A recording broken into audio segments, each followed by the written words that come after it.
Next, we define the unit step and signum functions of time.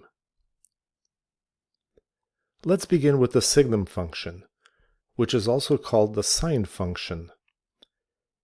In this graph, we see that SGN of t is equal to 1 for t greater than 0, SGN is equal to negative 1 for t less than 0, and exactly at t equal to 0, where the jump discontinuity occurs, we define SGN of 0 equal to 0.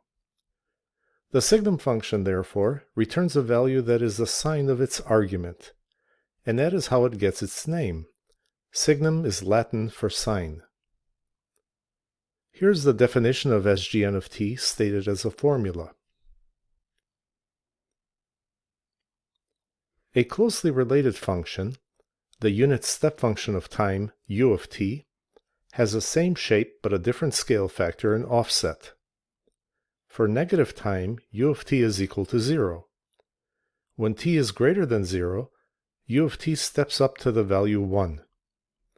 As is the convention, the value of u of 0, right when the jump occurs, is taken to be the average of its values before and after the jump, or 1/2. One application of the unit step function is to multiply other functions in order to zero out those functions at negative times. Other applications of u of t are to use it as a driving signal of a linear system in order to probe the system's behavior, or to model the closing of a switch in an electrical circuit. Here's the formula defining unit step function u of t.